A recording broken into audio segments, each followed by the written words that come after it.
teman-teman semua, saat ini kita sudah sampai di Universitas Gadjah Mada. Ya,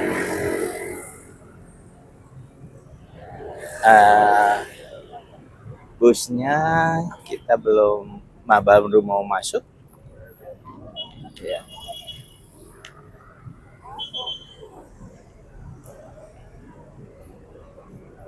Ya, itu rombongan bus dari TPUA baru sampai ini.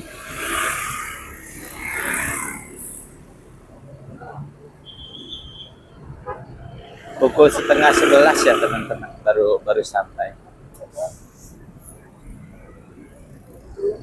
Nah ini Bapak Rizal Fadilah sudah turun.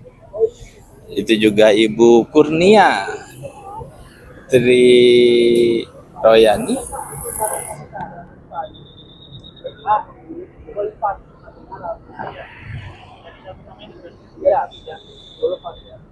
Ayo. Berarti naik lagi kita ya? Oh.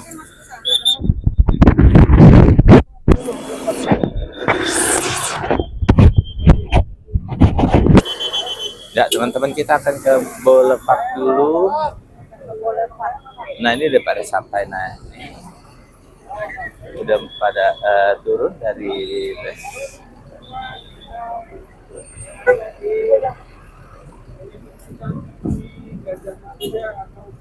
Kita masih jalan apa gimana nih? Ini suruh turun.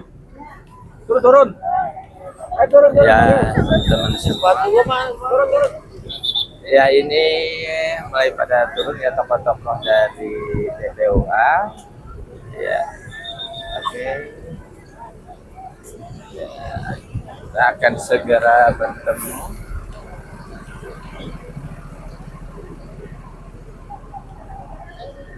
Ayo.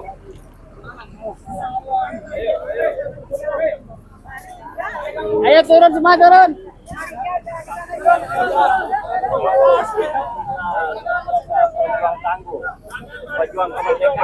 Ya teman-teman akan berjalan.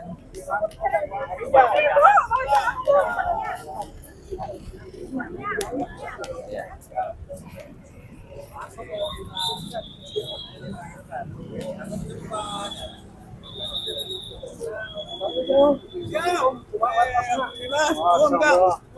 Alhamdulillah.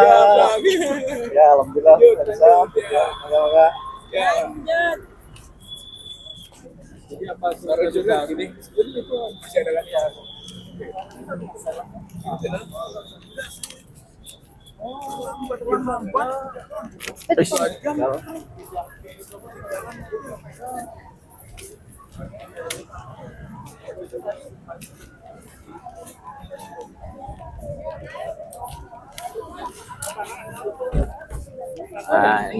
Nah ini Bapak Roy Suryo ya.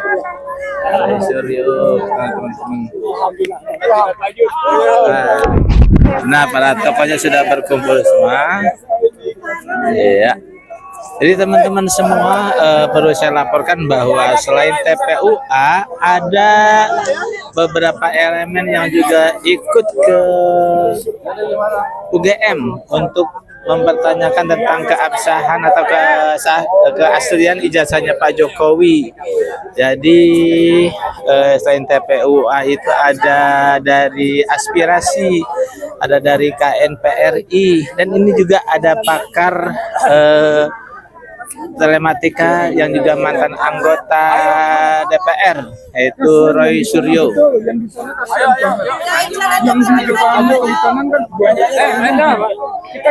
mereka di sini. Oke, tak sampaikan kalau gitu. Oh, sudah pasti. Aduh. Oke. Ya. Oke. Kasihan. Iya. Oke, iya. Kalau iya, oke yang sana. Pak Rismon lagi makan siang. Ada tadi Bang Rismon tadi ada di sana. Lagi makan siang. Lagi makan siang. Oke. Sampai kita terus ya, ya. Iya, kita sama.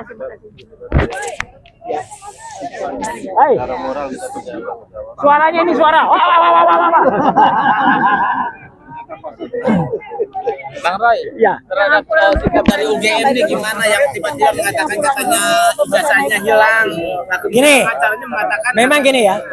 Tadi juga disampaikan bahwa statement dari Markus ya, Profesor Markus itu memang bukan sikap resmi UGM.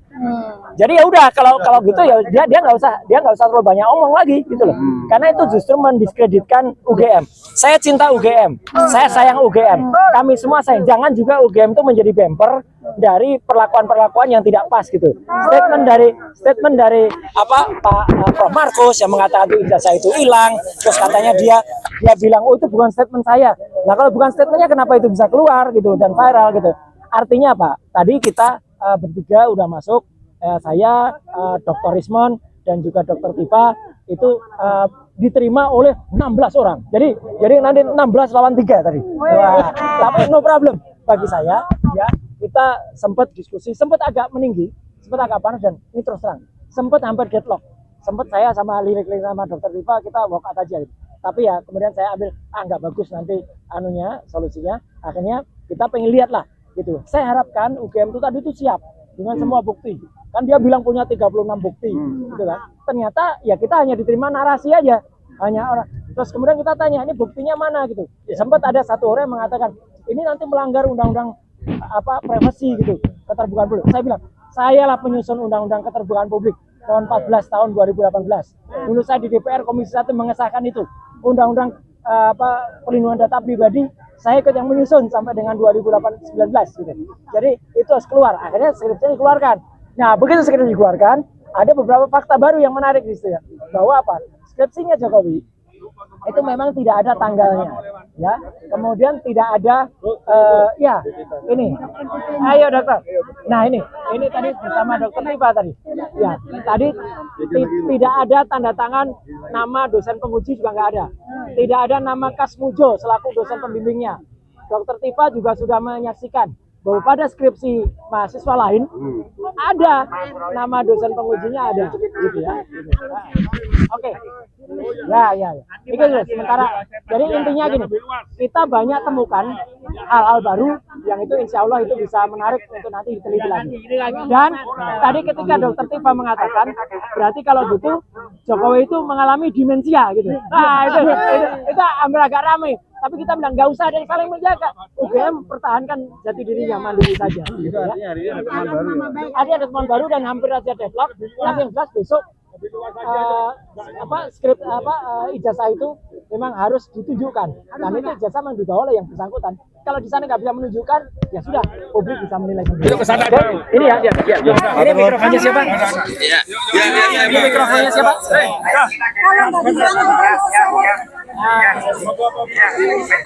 Ya teman-teman semua, tolong sampaikan bukan bisa untuk modal kami.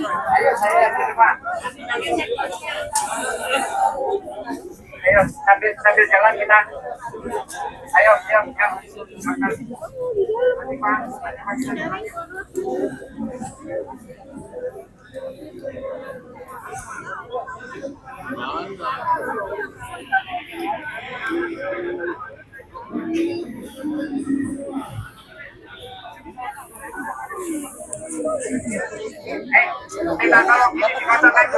Minta tolong ini kosong dulu. Ayo. Ayo, awas. Ya, awas. Mas, tolong. Kalau minggir dulu. Ya.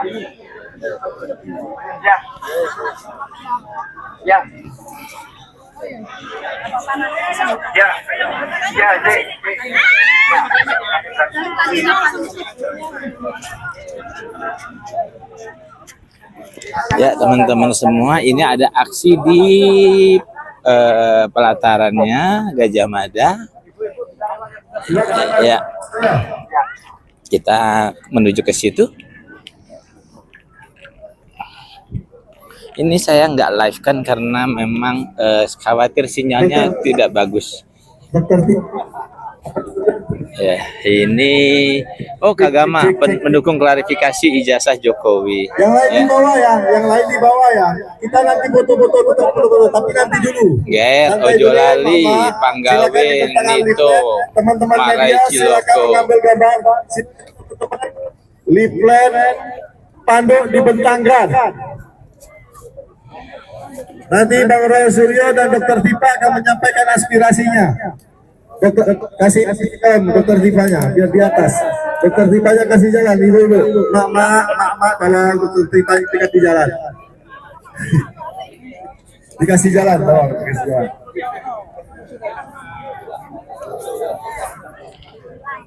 Ya.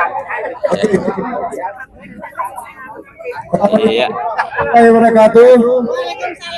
Bapak-bapak, ini teman-teman media, ini ada Bang Roy Suryo dan Dr. Tipa akan menyampaikan apa yang tadi dilakukan di Fakultas Kehutanan di ruang rapat tadi. Jadi teman-teman banyak yang mendengarkan Bang Roy Suryo dan Dr. Tipa.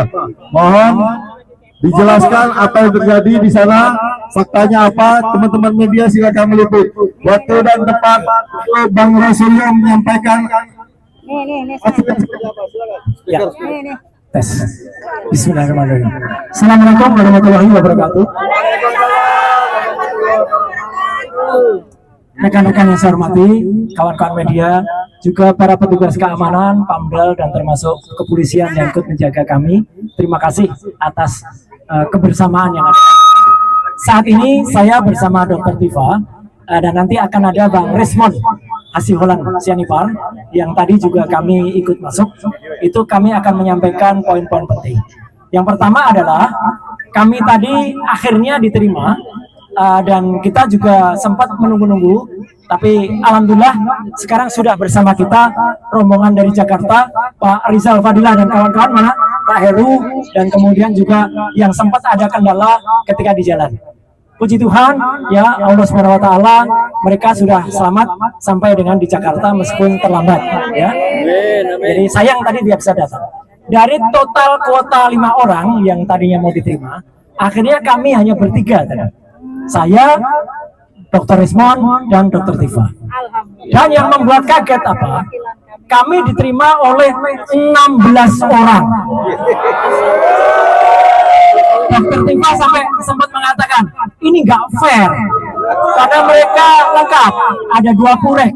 Ada Bu Wening, ada Pak Aji, Aji, kemudian ada juga Sekretaris Rektorat, ada Dekan, Pak Sigit, ada juga Sanwan, siapa itu, yang Kehutanan, dan ada 10 orang yang mereka menyebutnya adalah mahasiswa Fakultas Kehutanan Angkatan 80. Terus terang, sempat pertemuan berlangsung dengan nada yang atau dengan aksentuasi yang cukup meninggi. Saya terus terang saja, saya sempat lirik-lirikan sama Dr. Tifa. Saya bilang kita walk out aja, karena sempat agak meninggi dan mereka malah sudah mengancam. Bu Wening malah sudah mengancam, kita pengadilan saja. Saya bilang gini, sebaiknya kita mengedepankan, kita tabayun, kita mengedepankan kebersamaan sesama anak bangsa, wabil khusus sesama lulusan Universitas Gadjah Mada, ya, alumni. Jadi sebaiknya kan kita baik-baik. Nah akhirnya sempat kami lihat, terus terang teman-teman semua, awalnya kami menduga, kami datang tuh UGM siap dengan, mereka kan bilang punya 36 bukti termasuk SKHS. Ternyata nol, tidak ada satupun yang disajikan di atas meja. Bahwa mereka mengatakan ada semua, lengkap. Kita tidak melihat. Tapi kami tetap minta, oke, minimal skripsinya. Kita kaget, minimal kan skripsi itu sudah disiapkan. Ternyata Pak Sigit masih perintah, tolong diambilkan dulu skripsinya di perpustakaan. Ini fakta ya, ini fakta. Saya nggak nambahin, nggak ngurangi. Baru setelah skripsinya datang, masih ada sedikit drama lagi. Ketika kita mau lihat skripsinya, Sekretaris Rektorat mengatakan, nanti dulu, itu melanggar Undang-Undang Keterbukaan Publik. Saya bilang, Mas, saya adalah penyusun Undang-Undang Keterbukaan Informasi Publik nomor 14 tahun 2008. Saya anggota DPR. ketika undang-undang itu disahkan, bahkan ketika undang-undang keterbukaan perlindungan informasi publik, saya yang menyusun sampai dengan 2019 sebelum itu disahkan di tahun 2024. Jadi saya melihat betul isinya apa dan naskah. Semua tadi ramai. Saya baca betul naskah akademiknya, ya. Terus tadi dia bilang secara hukum gini, mau secara hukum apapun yang mengesahkan tetap DPR, ya kan? Harus dibuka. Akhirnya itu diperlihatkan skripsinya. Dan begitu diperlihatkan, saya kemudian ambil inisiatif, saya lakukan proses seperti yang dilakukan Dr. Rismon, saya foto kembali. Saya dulu sempat mau melakukan itu 3 tahun yang lalu, tapi ditolak karena mungkin mereka melihat wajah saya udah berbahaya gitu ya. Alhamdulillah Dr. Rismon bisa melakukannya, bisa. Dan saya tadi lakukan uji itu, ya. Jadi uji itu kita lakukan. Memang timbul beberapa keanehan. Dan itu tadi ini sudah sepakat. Saya tadi minta izin ke mereka. Saya akan sampaikan ini ke depan publik. 1, skripsi Jokowi tidak ada tanggal pengesahannya. 2, tidak ada nama-nama dan tanda tangan dosen pengujinya. Tidak ada nama Pak Kasmujo yang disebut-sebut sebagai dosen pembimbing. Meskipun dikatakan pada tahun itu tidak ada jurusan biar dicoret, tapi kita dengar dengan jelas Jokowi waktu itu mengatakan jurusannya adalah teknologi kayu. Teknologi kayu. Buat profesor dari kehutanan tidak pernah ada teknologi kayu. Nah, memang sebelum nanti teruskan Dr. Tifa, memang UGM tidak menyimpan ijazah yang asli, tidak, wajar. Ijazah yang asli itu diserahkan kepada yang bersangkutan. Tetapi UGM harusnya menyiapkan setidak-tidaknya adalah apakah itu lembar pengesahan atau apa yang membuktikan. Kami tidak melihat itu. Nah, jadi kita tadi mencapai kata sepakat, yaitu apa? Tidak sepakat. Nah, silakan Dr. Tifa. Jokowi palsu, Jokowi palsu, Jokowi. Assalamualaikum warahmatullahi wabarakatuh. Saya Dr. Tifa bersama Dr. Roy Suryo bersama Dr. Risman Sianipar. Kami adalah alumni UGM. Kami bertiga peneliti. Dan sebelum kami bertemu, kami juga sudah melakukan asas yang disebut sebagai evidence-based research. Ya, yang seharusnya pun ketika tadi pertemuan, pihak UGM pun juga harus melakukan evidence-based document yang kami harapkan. Tetapi yang tersaji di hadapan kami yang tadi membuat kami kaget dan saya sempat protes adalah ketidakadilan. Karena pertama, kami hanya diberi kuota 5 orang. Kami ini mewakili rakyat, mewakili Anda semua. Mewakili 280 juta rakyat. Tapi kami hanya diberi kuota 5 kursi. Dan yang membuat kami kaget, di dalam ruangan sudah ada kurang lebih 16 orang. Ya. Kemudian berikut yang kedua, kami tidak diberikan satupun dari 36 dokumen yang memperkuat bahwa Joko Widodo itu adalah lulusan dari UGM. Saya menambah underline Pak Roy ya, bahwa memang kita tidak bisa menuntut ijazah di UGM, tidak bisa. Karena ketika seseorang itu sudah lulus, ijazah dipegang oleh yang bersangkutan. Tetapi karena situasi ini sudah berjalan 10 tahun, harusnya di bawah Undang-Undang Keterbukaan Informasi, seharusnya UGM menerima dengan tangan terbuka permintaan dari rakyat untuk membuka informasi pendukung. Yang berikutnya lagi tadi saya sampaikan bahwa UGM itu adalah milik kami, milik rakyat. Bukan milik seseorang yang sekarang sedang bermasalah. Jadi UGM jangan menjadi tameng. UGM jangan menjadi bemper dari seseorang. Justru jadi UGM jangan menjadi pelindung. Ya, tadi saya juga katakan UGM tidak boleh menutup-nutupi.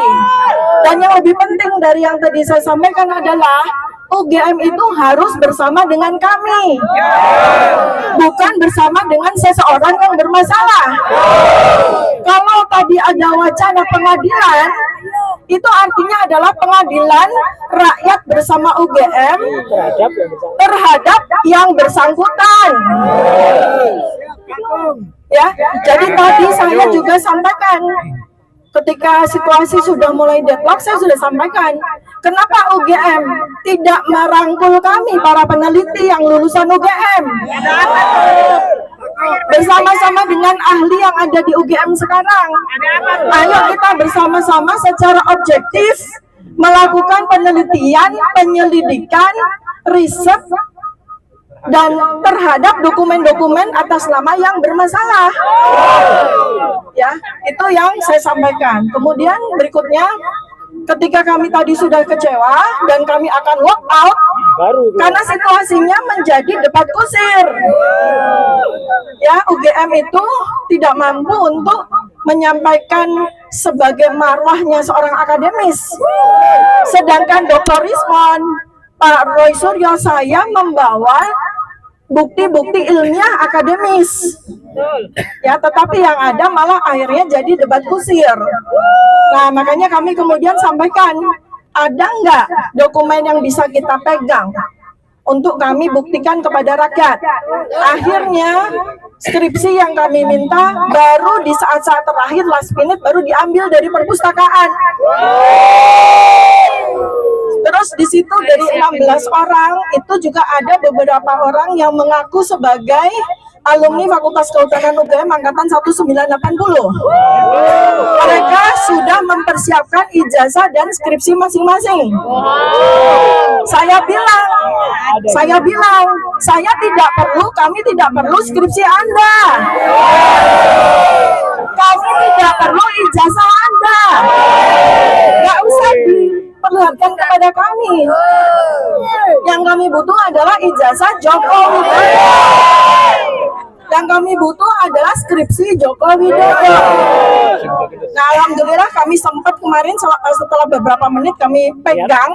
Artinya saya, Pak Roy, dan Pak Rismon adalah saksi hidup bahwa kami pegang skripsi seseorang ya, yang di dalam skripsi itu namanya Joko Widodo.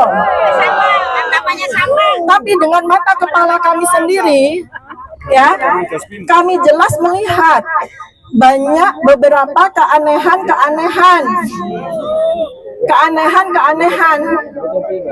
dari dokumen tersebut.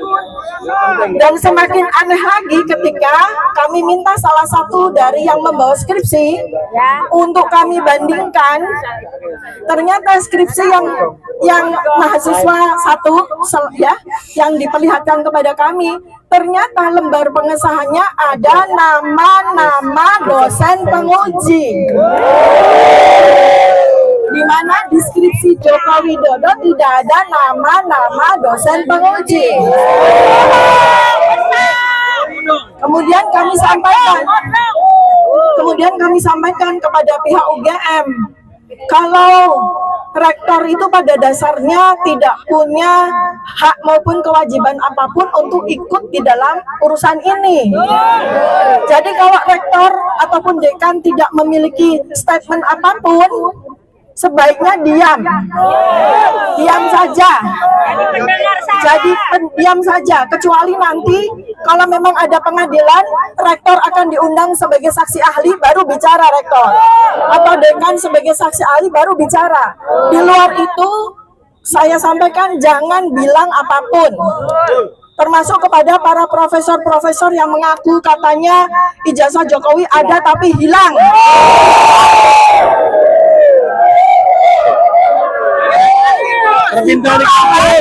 Jadi blunder yang menjatuhkan UGM sendiri. Jadi saya kira dilarang ya Bu Rektor, orang-orang yang memberikan statement-statement atas nama UGM yang malah jadi blunder.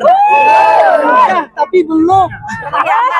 Jadi itu yang bisa saya sampaikan, nanti mungkin kalau ada yang bertanya bisa saya tambahkan. Ya, sebelum nanti kalau ada pertanyaan, saya hanya ingin kesepakatan saja. Kita semua ada di sini dan termasuk UGM telah menjadi korban, saya tadi bilang. Ya, jadi inilah yang namanya korban Mulyono. Ada rumor Teknokom. Korban Mulyono. Kita semua korban dari Mulyono. Jangan mau tidak jadi korbannya Mulyono. Apa yang kita lakukan terhadap Mulyono? Kita berikan doa, kita berikan semangat untuk tim yang besok berangkat ke Solo. Lawyer jangan menghambat kita. Lawyer tidak boleh kemarin malah mengatakan saya hanya ingin sampaikan ini kepada pengadilan. Itu namanya pelanggaran terhadap Undang-Undang Keterbukaan Informasi Publik. Skripsi adalah karya ilmiah seorang umat manusia yang wajib diketahui oleh masyarakat lain. Dibuka, transparan, tidak boleh disimpan. Jadi moga-moga kita berdoa di sini nantinya kepada Tuhan Yang Maha Kuasa, kepada Allah Subhanahu Wa Taala, kita tetap teruskan. Dan kalau ada pertanyaan, uang orangnya sudah lengser kok, masih dikejar. Enggak, jangan sampai ini jadi presiden.